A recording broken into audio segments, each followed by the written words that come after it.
नमस्कार, सत श्री अकाल, आदाब। कैसे हैं मेरे प्यारे दोस्तों? उम्मीद है अच्छे होंगे।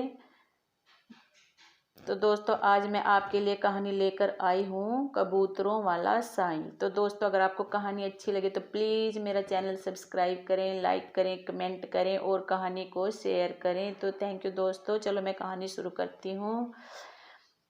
कहानी का नाम है कबूतरों वाला साईं।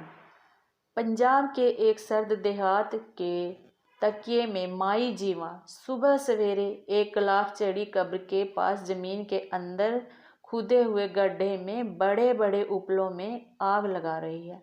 सुबह के सर्द और मटियाले धुंधलके में वो अपनी पानी भरी आंखों को सुकेड़ कर अपनी कमर को दोहरा करके मुंह करीब करीब जमीन के साथ लगाकर ऊपर तले रखे हुए उपलों के अंदर फूंक घुसेड़ने की कोशिश करती है तो जमीन से थोड़ी सी राख उड़ती है और इसके आधे सफ़ेद और आधे काले बालों पर जो घिसे हुए कंबल का नमूना पेश करते हैं बैठ जाती है और ऐसा मालूम होता है कि उसके बालों में थोड़ी सी सफ़ेदी और आ गई है। उपलों के अंदर आग सुलगती है और यूं जो थोड़ी सी लाल लाल रोशनी पैदा होती है माई जीवा के सेहत चेहरे पर झुर्रियों को और नुमाया कर देती है। माई जीवा ये आग कई मर्तबा सुलगा चुकी है। ये तकिया या छोटी सी खानकाह जिसके अंदर बनी हुई कब्र की बाबत उसके परदादा ने लोगों को ये यकीन दिलाया था कि वो एक बहुत बड़े पीर की आरामगाह है, एक जमाने से उनके कब्जा में थी। गामा साईं के मरने के बाद अब उसकी होशियार बीवी एक तकिए की मुजाविर थी। गामा साईं सारे गांव में हर दिल अजीज थे। रात को वो कुम्हार था, मगर चूंकि उसे तकिए की देखभाल करना होती थी इसलिए उसने बर्तन बनाने छोड़ दिए थे। लेकिन उसके हाथ की बनाई हुई कुंडियाँ अब भी मशहूर हैं। भंग घोटने के लिए वो साल भर में 6 कुंडियाँ बनाया करता था, जिनके मुतल्लिक बड़े फख्र से वो कहा करता था, चौधरी लोहा है लोहा, फौलाद की कुंडी टूट जाए मगर गामा साईं की एक कुंडी दादा ले तो उसका पोता भी इसी में भांग घोट कर पिए। मरने से पहले गामा साईं 6 कुंडियाँ बनाकर रख गया था। वो अब माई जीवा बड़ी एहतियात से काम में लाती थी। गांव में अक्सर बूढ़े और जवान तकिए में जमा होते थे और सरदाई पिया करते थे। घोटने के लिए गामा साईं नहीं था, पर उसके बहुत से चेले चाटे जो अब सर और भवें मुंडाकर साईं बन गए थे, इसके बजाय भंग घोटा करते थे और माई जीवा की सुलगाई हुई आग सुल्फा पीने के काम आती थी। सुबह और शाम को तो खैर काफ़ी रौनक रहती थी, मगर दोपहर को 8-10 आदमी माई जीवा के पास बैरी की छाँव में बैठे ही रहते थे। इधर उधर कोने में लंबी लंबी बेल के साथ साथ कई काबुक थे, जिनमें गामा साईं के एक बहुत पुराने दोस्त अब्बू पहलवान ने सफ़ेद कबूतर पाल रखे थे। तकिए की धुएं भरी फिजा में उन सफ़ेद चितकबरे कबूतरों की फड़फड़ाहट बहुत भली मालूम होती थी। जिस तरह तकिए में आने वाले लोग शकल व सूरत से मासूमाना हद तक वे अपने अकल नज़र आते थे, इसी तरह ये कबूतर जिनमें से अक्सर के पैरों में माई जीवा के बड़े लड़के ने झांझ पहना रखे थे, बेअकल और मासूम दिखाई देते थे। माई जीवा के बड़े लड़के का असली नाम अब्दुल गफ्फार था। उसकी पैदाइश के वक्त यह नाम शहर के थानेदार का था, जो कभी घोड़ी पर चढ़कर मौका देखने के लिए गांव में आया करता था और गामा साईं के हाथ का बना हुआ प्याला सरदाई का जरूर पिया करता था। लेकिन अब वो बात न रही। जब वो 11 वर्ष का था तो माई जीवा उसके नाम में थानेदारी की बू सूंघ सकती थी, मगर अब उसने 12वीं साल में कदम रखा तो उसकी हालत ही बिगड़ गई। खासा तगड़ा जवान था, पर न जाने क्यों बस 1-2 बरस में ही सचमुच का साईं बन गया। यानी नाक से रेत बहने लगा और चुप चुप रहने लगा। सर पहले ही छोटा था, पर अब कुछ और भी छोटा हो गया। मुंह से हर वक्त लुआब सा निकलने लगा। पहले माँ को अपने बच्चे की तब्दीली पर बहुत सदमा हुआ, मगर जब उसने देखा कि उसकी नाक से रेत और मुंह से लुआब बहते ही गांव के लोगों ने उससे गैब की बातें पूछना शुरू कर दी है और उसकी हर जगह खूब आओ भगत की जाती है। तो उसे ढारस हुई कि चलो यूं भी तो कमा ही लेगा। कमाना वमाना क्या था। अब्दुल गफ्फार, जिसको अब कबूतरों वाला साईं कहते थे, गांव में फरफरा कर आटा चावल इकट्ठा कर लिया करता। वो कभी इसलिए कि उसकी माँ ने उसके गले में एक झोली लटका दी थी जिसमें लोग कुछ न कुछ डाल दिया करते थे। कबूतरों वाला साईं उसे इसलिए कहा जाता था कि उसे कबूतरों से बहुत प्यार था। तकिए में जितने कबूतर थे उनकी देखभाल अबू पहलवान से ज़्यादा यही किया करता था। उस वक्त वो सामने कोठड़ी में एक टूटी हुई खाट पर अपने बाप का मैला कुचैला लिहाफ ओढ़े सो रहा था। बाहर उसकी माँ आग सुलगा रही थी। चूंकि सर्दियां अपने जोबन पर थी, इसलिए गांव अभी तक रात और सुबह में धोई में लिपटा हुआ था। यूं तो गांव में सब लोग बेदार थे और अपने काम धंधों से मसरूफ थे, मगर तकिया, जो कि गांव से फासला पर था, अभी तक आबाद न हुआ था। अलबत्ता दूर कोने में माई जीवा की बकरी जोर जोर से मिमिया रही थी।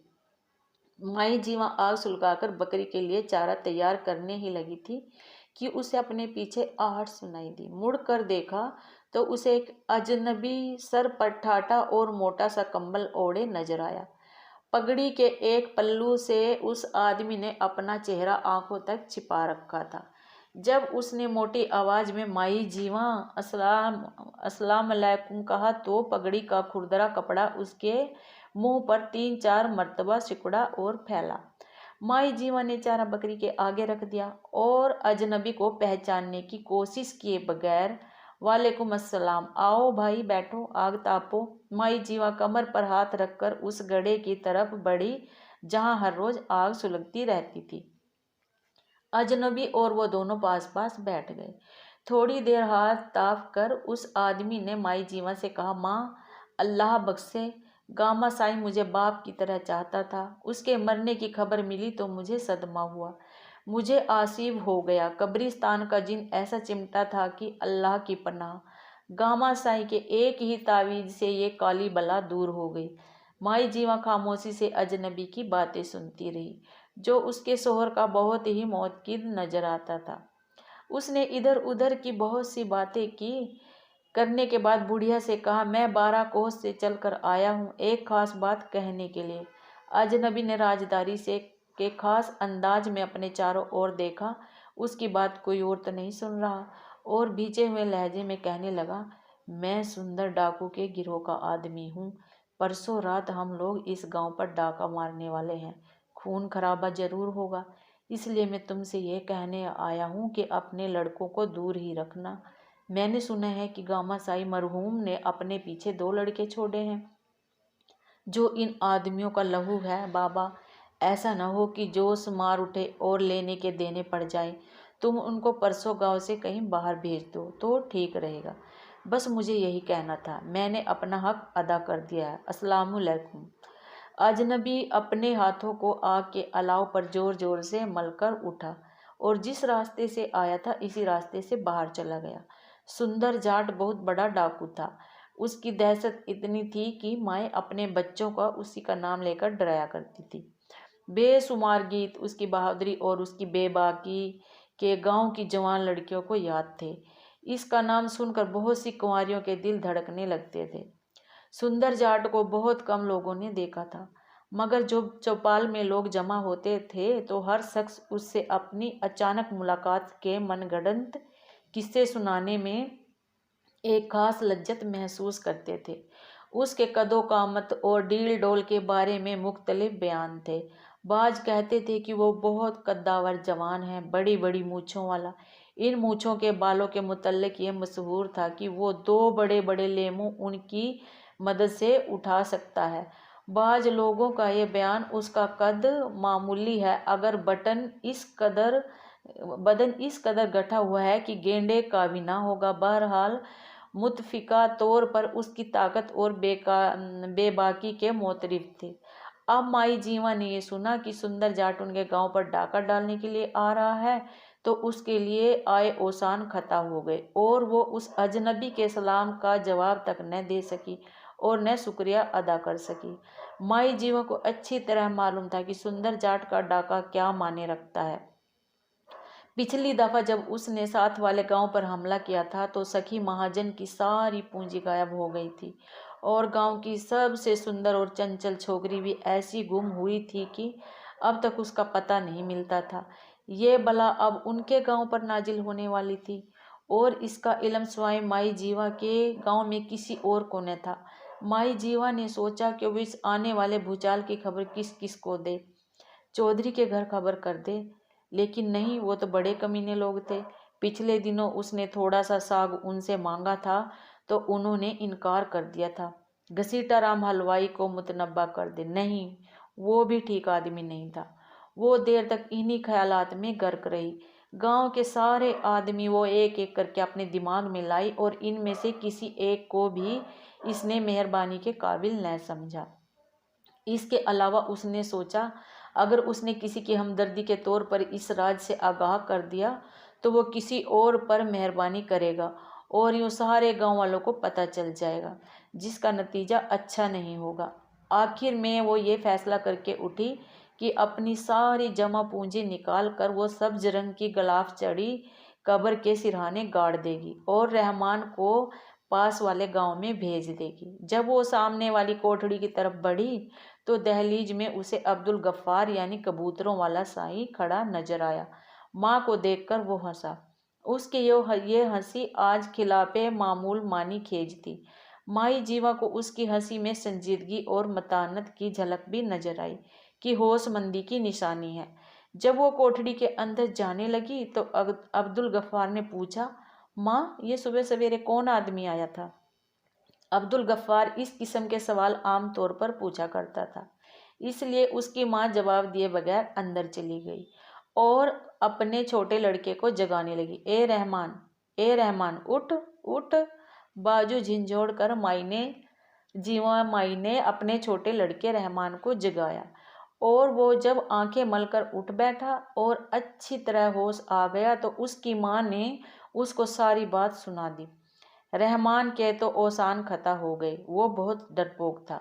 गो उसकी उम्र उस वक्त 22 वर्ष की थी और काफ़ी ताकतवर जवान था, मगर इसमें हिम्मत और सुजात नाम को न थी। सुंदर जाट, इतना बड़ा डाकू, जिसके मुतल्लिक मशहूर था कि वो थोक फेंकता था तो पूरे 20 गज के फासले पर जाकर गिरता था। परसों डाका डालने और लूट मार करने के लिए आ रहा था। वो फौरन अपनी माँ के मशवरे पर राजी हो गया, बल्कि यूं कहिए कि वो उसी वक्त गांव छोड़ने की तैयारियां करने लगा। रहमान को नियति चमारन यानी इनायत से मोहब्बत थी, जो कि गांव की एक बेबाक, शौक और चंचल लड़की थी।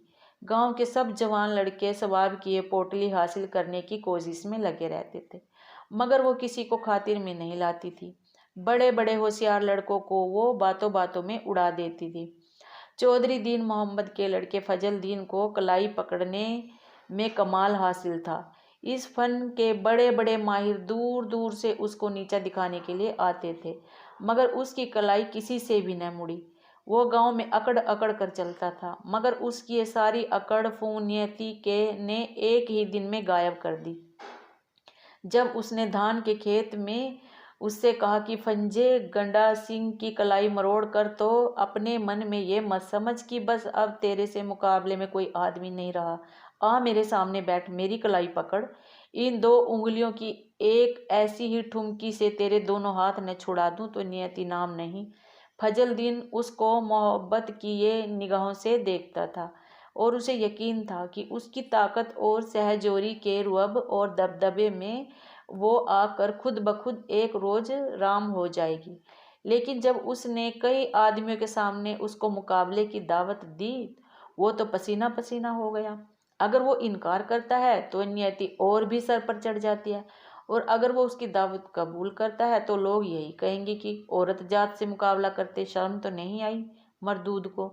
उसकी समझ में नहीं आता था कि क्या करे। चुनाचे उसने नियति की दावत कबूल कर ली थी, और जैसा कि लोगों का बयान है, उसने जब नियति की गदराई हुई कलाई अपने हाथों में ली तो वो सारे का सारा कांप रहा था।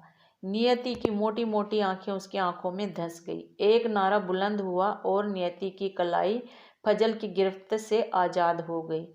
उस दिन से लेकर अब तक फजल ने फिर कभी किसी की कलाई नहीं पकड़ी। हाँ, तो इस नियति से रहमान को मोहब्बत थी। जैसा कि वो आप डरपोक था, इसी तरह उसका प्रेम भी डरपोक था। दूर से देखकर वह अपने दिल की हवस पूरी करता था, और जब कभी उसके पास होती तो उसको इतनी जुर्रत नहीं होती थी कि हर पे मुद्दा जबान पर लाए। मगर नियति सब कुछ जानती थी। वो क्या कुछ नहीं जानती थी। उसे अच्छी तरह मालूम था कि ये छोकरा जो दरख्तों के तनों के साथ पीठ टिका के खड़ा रहता है, उसके इश्क में गिरफ्तार है। उसके इश्क में कौन गिरफ्तार नहीं था। सब उससे मोहब्बत करते थे। इस किस्म की मोहब्बत जो कि बेरियों के बेर पकने पर गांव के जवान लड़के अपनी रगों के तनाव के अंदर महसूस किया करते हैं। मगर वो कभी अभी तक किसी की मोहब्बत में गिरफ्तार नहीं हुई थी। मोहब्बत करने की ख्वाहिश अलबत्ता उसके दिल में इस कदर मौजूद थी कि बिल्कुल उस शराबी के मानद मालूम होती थी जिसके मुतल्लिक डर रहा रहा करता है कि अब ग्रह और अब ग्रह। वो बेखबरी के आलम में एक बहुत ऊंची चट्टान की चोटी पर पहुंच चुकी थी, और अब तमाम गांव वाले उसकी उस्ताद के मुंतजिर थे, जो कि यकीनी थी। रहमान को भी इस इस उस्ताद का यकीन था, मगर उसका डरपोक दिल हमेशा उसे डारस दिया करता था कि नहीं, नियति आखिर तेरी ही बनेगी, और वो यूं खुश हो जाया करता था। जब रहमान 10 कोस तय करके दूसरे गांव पहुंचने के लिए तैयार होकर तकिए से बाहर निकला तो उसे रास्ते में नियति का ख्याल आया। मगर उस वक्त उसने ये सोचा कि सुंदर जाट धावा बोलने वाला है।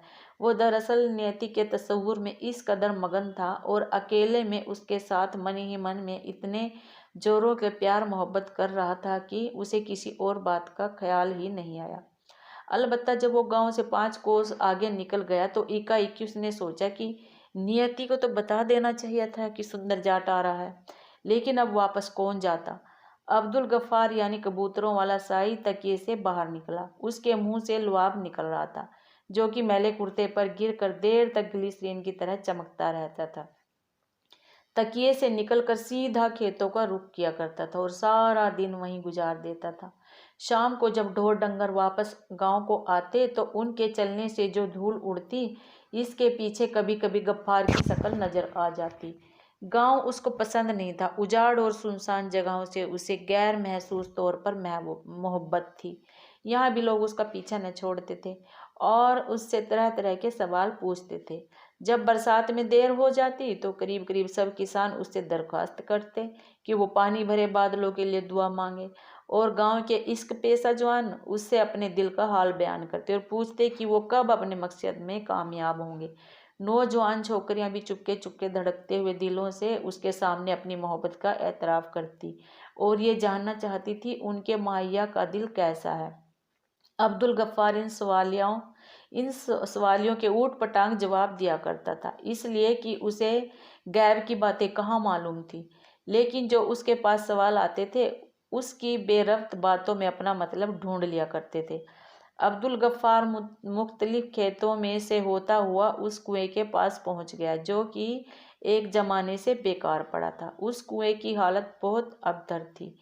उस बूढ़े बरगद के पत्ते, जो कि साल साल से उसके पहलू में खड़ा था, इस कदर उसमें जमा हो गए थे कि अब पानी नजर ही न आता था, और ऐसा मालूम होता था कि बहुत सी मकड़ियों ने मिलकर पानी की सतह पर मोटा सा जाला बुन दिया है। उस कुएं की टूटी हुई मुंडेर पर अब्दुल गफ्फार बैठ गया और दूसरों की उदास फिजा में उसने अपने वजूद से और भी उदासी पैदा कर दी। दफातन उड़ती हुई चीलों की उदास चीखों को अकब में छोड़ती हुई एक बुलंद आवाज़ उठी और बूढ़े बरगद की शाखों में एक कपकपाहट सी दौड़ गई। नियति गा रही थी, माहे मेरे ने बाग लवाया, चंपा मेवा खूब खिलाया, असी तलाइयाँ खटियाँ वे, रातें सोन ना देंदियाँ खियावे। इस गीत का मतलब ये था कि मेरे माहिया यानी मेरे चाहने वाले ने एक बाग लगाया है, इसमें इस तरह के फूल उगाए हैं, चंपा मेवा वगैरह खिलाए हैं। हमने तो सिर्फ नारंगियाँ लगाई हैं। रात को आंखें सोने नहीं देती, कितनी इन किनारी बरती गई है। मासूक आशिक के लगाए हुए बाग की तारीफ करता है। लेकिन वो अपनी जवानी के बाग की तरफ निहायत इनकसराना तौर पर इशारा करता है, जिसमें हकीर नारंगियां लगी हैं, और फिर सब जवाबी का गिला किस खूबी से किया गया है। वो अब्दुल गफ्फार में नाजुक जज्बात बिल्कुल नहीं थे, फिर भी नियति की जवान आवाज़ ने उसे चौंका दिया। वो इधर उधर देखने लगा। उसने पहचान लिया कि यह आवाज़ नियति की है। गाती गाती नियति कुएं की तरफ आ निकली। गफ्फार को देखकर वह दौड़ी हुई उसके पास आई और कहने लगी, ओह गफ्फार साईं, ओह गफ्फार साईं, ओहो, मुझे तुमसे कितनी बातें पूछनी हैं, और इस वक्त यहाँ तुम्हारे और मेरे सिवा कोई भी नहीं। देखो, मैं तुम्हारा मुंह मीठा कराऊंगी अगर तुमने मेरे दिल की बात बूझ ली। और लेकिन तुम तो सब कुछ जानते हो, अल्लाह वालों से किसी के दिल का हाल छुपा थोड़े ही रहता है। वो उसके पास जमीन पर बैठ गई और उसके मैले कुर्ते पर हाथ फेरने लगी। खिलाफ मामूल कबूतरों वाला साहिब मुस्कुराया, मगर नियति उसकी तरफ देख नहीं रही थी। उसकी निगाहें गाड़े के ताने बाने पर बगैर किसी मतलब के तैर रही थी। खुरदरे कपड़े पर हाथ फेरते फेरते उसने गर्दन उठाई और आहों में कहना शुरू किया, गफ्फार साईं, तुम अल्लाह मियाँ से मोहब्बत करते हो और मैं एक आदमी से मोहब्बत करती हूँ। तुम मेरे दिल का हाल क्या समझोगे? अल्लाह मियाँ की मोहब्बत और उसके बंदे की मोहब्बत एक जैसी तो नहीं हो सकती, क्यों गफ्फार साईं? अरे, तुम बोलते क्यों नहीं? कुछ बोलो, कुछ कहो। अच्छा, तो मैं ही बोले जाऊंगी। तुम नहीं जानते हो कि मैं आज कितनी देर बोल सकती हूँ। तुम सुनते सुनते थक जाओगे, पर मैं नहीं थकूंगी। ये कहते कहते वो खामोश हो गई। उसकी संजीदगी ज़्यादा बढ़ गई। उसके मन में गोता लगाने के बाद जब वो उभरी तो इसने इकाएकी अब्दुल गफ्फार से पूछा, साईं, मैं कब थकूंगी? अब्दुल गफ्फार के मुंह से लुआब निकलना बंद हो गया। उसने कुएं के अंदर झुक कर देखते हुए जवाब दिया, बहुत जल्द। वो ये कहकर उठ खड़ा हुआ। इस पर नियति ने उसके कुर्त का दामन पकड़ लिया और घबरा कर पूछा, कब?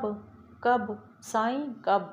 अब्दुल गफ्फार ने इसका कोई जवाब न दिया और बबूल के झुंड की तरफ बढ़ना शुरू कर दिया। नियति कुछ देर कुएं के पास सोचती रही, फिर तेज कदमों से जिधर साई गया उधर चल दी। वो रात जिसमें सुंदर जाट गांव पर डाका डालने के लिए आ रहा था, माई जीवा ने आंखों में काटी। सारी रात वो अपनी खाट पर लिए हाफौड़े जागती रही। वो बिल्कुल अकेली थी। रहमान को उसने दूसरे गांव भेज दिया था और अब्दुल गफ्फार न जाने कहाँ सो गया था। अबू पहलवान कभी कभी तकिए में आग तापता तापता वहीं अलाव के पास सो जाया करता था, मगर वो सुबह ही से दिखाई नहीं दिया था। चुनाचे कबूतरों को दाना माई जीवा ने ही खिलाया था। तकिया गांव के उस सिरे पर वाक़या था जहां से लोग गांव के अंदर दाखिल होते थे। माई जीवा सारी रात जागती रही, मगर उसको हल्की सी आहट भी सुनाई न दी। जब रात गुजर गई, गांव के मुर्गों ने अजाने देना शुरू कर दी तो वह सुंदर जाट की बाबत सोचती सोचती सो गई। चूंकि रात को बिल्कुल न सोई थी, इसलिए सुबह सुबह बहुत देर के बाद जागी। कोठरी से निकलकर जब वो बाहर आई तो उसने देखा कि अब्बू पहलवान कबूतरों को दाना दे रहा है और धूप सारे तकिए में फैली हुई है। उसने बाहर निकलते ही उससे कहा, सारी रात मुझे नींद नहीं आई। ये मोह बुढ़ापा बड़ा तंग कर रहा है। सुबह सोई हूँ अब उठी हूँ। हाँ, तुम सुनाओ, कल कहाँ रहे हो? अब्बू ने जवाब दिया, गांव में। इस पर माई जीवन ने कहा, कोई ताज़ा खबर सुनाओ।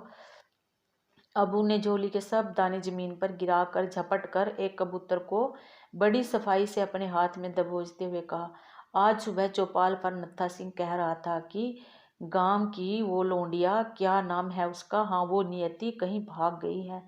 मैं तो कहता हूँ अच्छा हुआ, हरामजादी ने सारा गांव सर पर उठा रखा था। किसी के साथ भाग गई है या कोई उठाकर ले गया है? जाने मेरी भला, लेकिन मेरे ख्याल में तो वो खुद ही किसी के साथ भाग गई है। माई जीवा को इस गुफ्तगू से इत्मीनान न हुआ। सुंदर जाट ने डाका नहीं डाला था, पर एक छोकरी तो गायब हो गई थी।